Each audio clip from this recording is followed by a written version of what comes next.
하나님께로부터 난 자의 증거, 도대체 하나님께로부터 난 자는 어떤 증거가 있는가?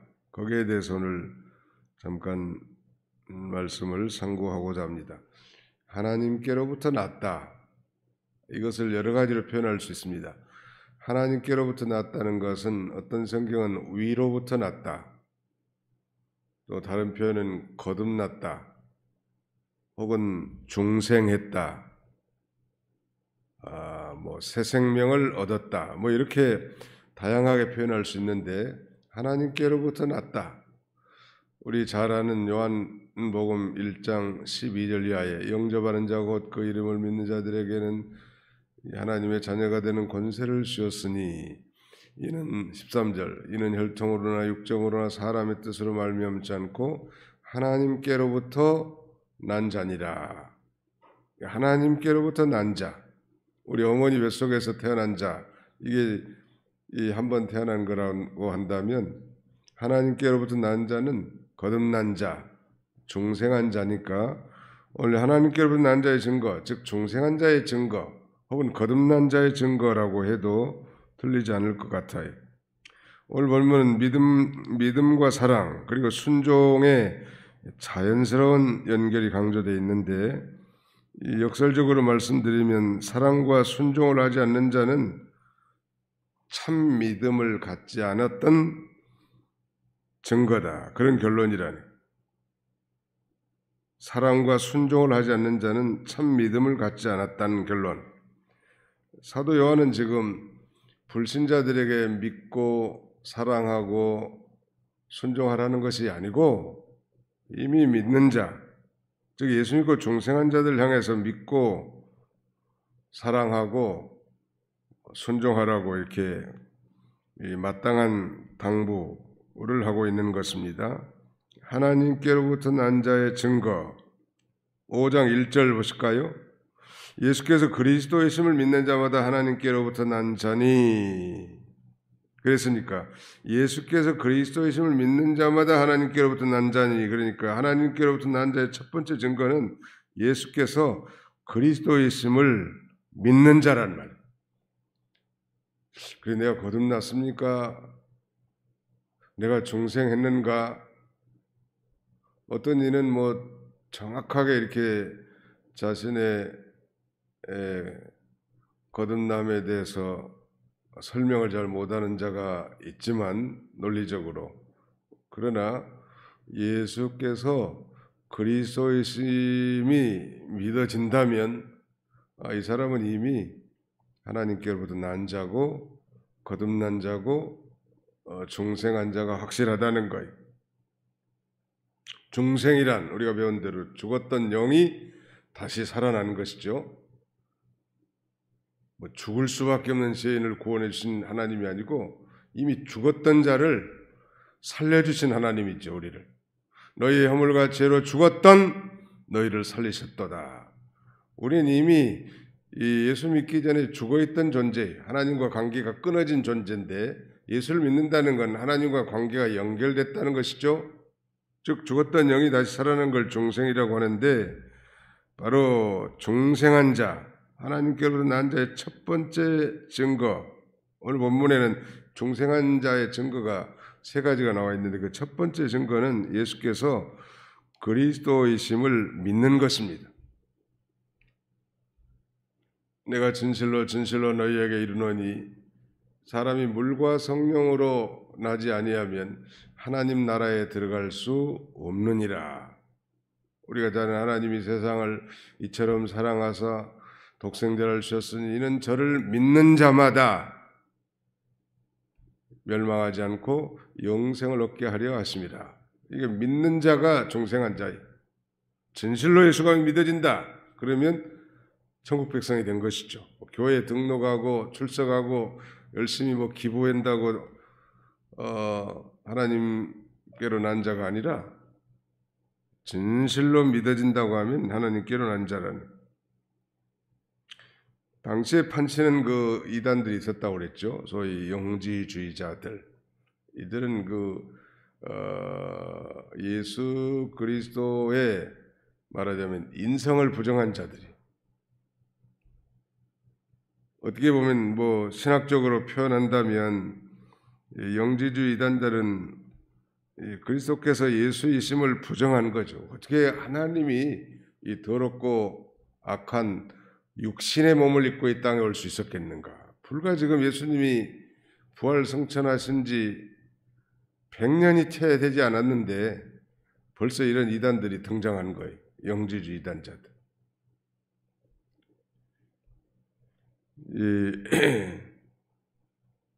또 많은 그 현대 자유주의자들은 또 예수님이 그리스도이심을 부정한 자예요.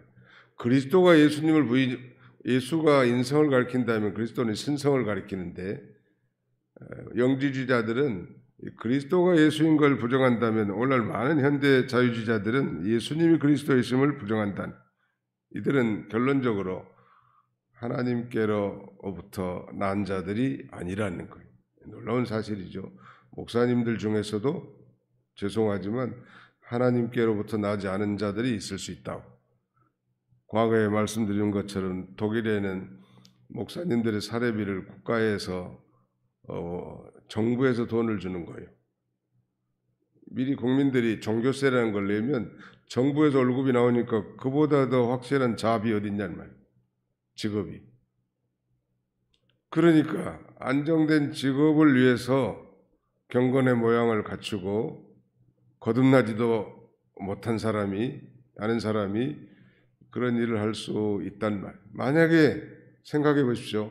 하나님께로부터 나지 않은 자가 집사님이 되고 권사님이 되고 장로님이 되고 목사님이 된다면 그 교회는 어떻게 되겠는가? 끔찍할 일이죠. 그런데 현대교회는 바로 이 가라지들이 알곡 안에 숨겨져 있다는 사실을 우리는 언제나 잊지 않아야 합니다.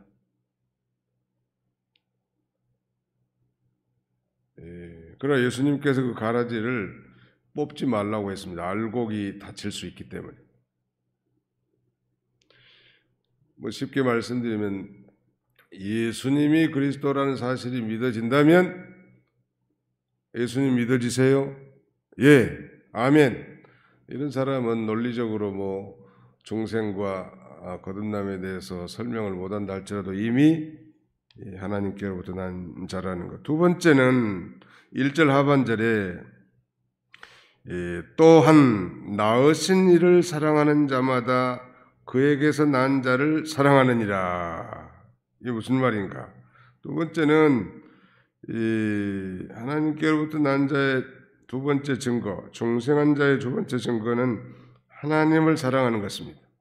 예수가 그리스도이심을 믿는 것뿐만 아니라 이제는 하나님을 사랑하는, 거듭난 자, 중생한 자는 그 나으신 이, 즉 물과 성령으로 중생시키신 이를 사랑한다는 말. 옛날 성경은 내신 이라고 이렇게 표현했는데 새로 번역을 더 잘 해놨어요. 그 나으신 이, 물과 성령으로 중생시키신 그분, 즉 하나님을 사랑하게 된다는 것. 하나님께서 말씀과 성령으로 모든 성도들을 중생시킨 것인데, 중생한 새 생명은 본성적으로 하나님을 사랑하게 되어 있습니다. 그 다음에 세 번째 증거는 2절 보실까요? 우리가 하나님을 사랑하고 그의 계명들을 지킬 때에 이로써 우리가 하나님의 자녀를 사랑하는 줄을 아느니라. 하나님을 사랑하는 것은 이것이니 우리가 그의 계명들을 지키는 것이라. 그의 계명들은 무거운 것이 아니로다. 세 번째는 이제 하나님께로부터 난 자는 이제 믿는 형제를 사랑한다는 것. 이렇게 전부 다 연결이 됐다는 것. 예수가 그리스도이심을 믿고 또 하나님을 사랑하고 같은 중생한 자, 한마디로 말하면 형제라고 할 수 있겠죠. 영적 형제를 사랑하게 된다는 것. 그러니까 하나님을 사랑한다고 말하면서 형제를 사랑하지 않는 건 거짓말이라고 우리가 전전 시간에 배운 바 있죠.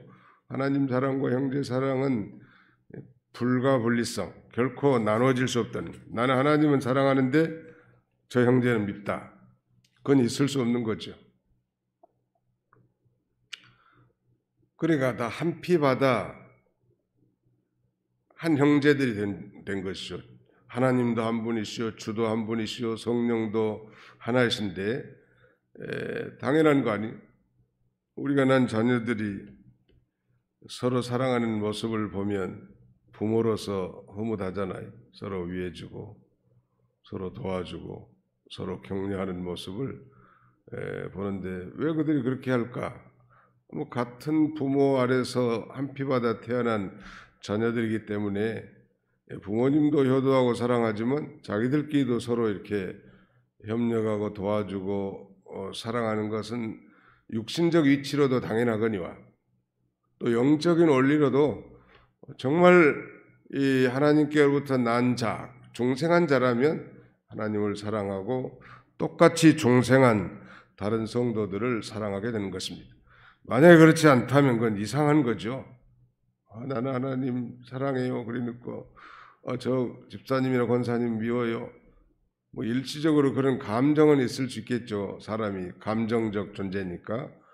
그러나 진정으로 지속적으로 그렇게 할 수는 없고 만약에 그렇게 한다면 하나님께로 난 자가 아닐 수 있는 것이죠. 우리가 이미 배운 대로 형제를 미워하는 것은 살인하는 것이라고, 살인하는 것은 곧 마귀에게 속한 것이라고 그렇게 배우지 않았습니까? 자, 세 가지를 말씀드렸습니다. 중생한 성도, 하나님께로 난 자의 세 가지 증거는 첫째, 예수가 그리스도의 이름이 믿어지고, 두 번째, 내 신이, 나의 신인 하나님을 사랑하고 또 동일하게 중생한 형제를 사랑하게 된다는 것입니다. 더 나아가서는 이제 마지막 3절에 하나님을 사랑하는 것은 이것이니 우리가 그의 계명들을 지키는 것이라. 그의 계명들은 무거운 것이 아니로다. 하나님을 사랑하는 여부를 어떻게 할 수 있을까? 사도 요한은 하나님의 계명을 순종하는 여부로 알 수 있다는. 처음에 예수가 그리스도에 믿어지고 하나님 사랑하고 형제를 사랑하고 그다음에 세 번째는 이제 계명들을 순종하고 믿음과 사랑과 순종이 이렇게 고리처럼 다 연결이 되어 있는 거죠.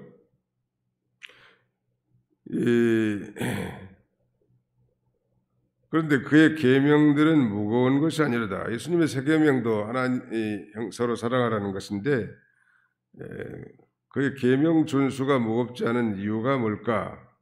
그것은 하나님 우리에게 계명을 주시면서 동시에 그 계명을 지킬 능력도 하나님이 주시기 때문이고 더 나아가서는 그것을 사랑으로 지키기 때문이고 하나 더 붙인다면 그것을 믿음으로 지키기 때문인 것입니다.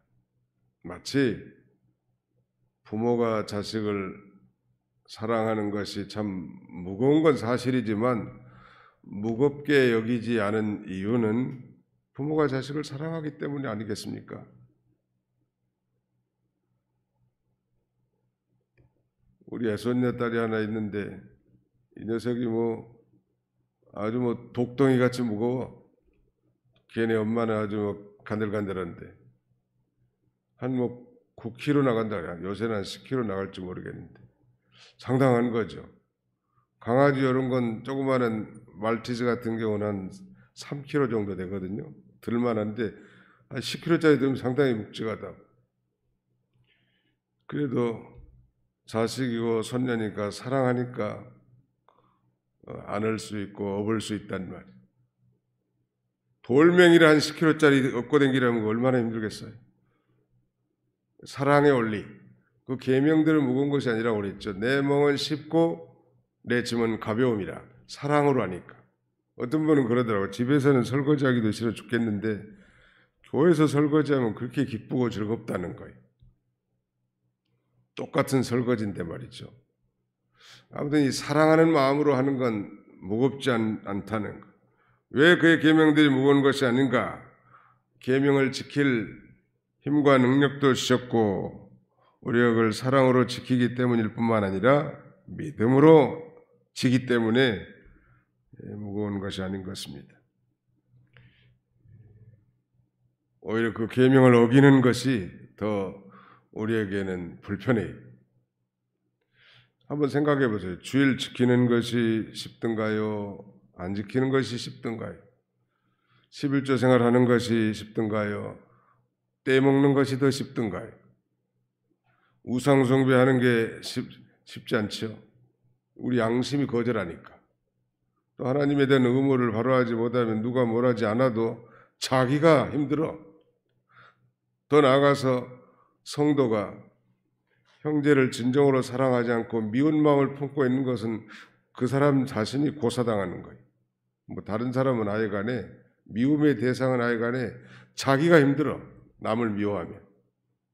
우리는 이미 하나님의 자녀, 하나님께 난 자고 종생한 자이기 때문에 이 영적 세계는 계명을 순종하는 것이 편하고 또 형제를 사랑하는 것이 쉽고 가벼운 거지, 형제를 미워하고 말씀 불순종하고 그게 더 무겁고 힘든 것이죠. 우리는 이미 다 예수가 그리스도의 심을 믿고 하나님을 사랑하고 또 형제를 진정으로 사랑하는 자가 이미 된 것으로 믿습니다. 그렇다면 하나님을 사랑하고 형제를 사랑한 진정한 증거라면 그의 계명들을 이제 십계명을 비롯한 모든 도덕적 율법을 우리의 삶 가운데 지침으로 또박또박 지키고 순종하는 것이 축복이에요. 너희 행복을 위하여 우리에게 이 말씀을 주신 것입니다. 잘 준행함으로 항상 그 은혜와 축복 가운데 사는 저와 여러분들이 다 되시기를 축원합니다.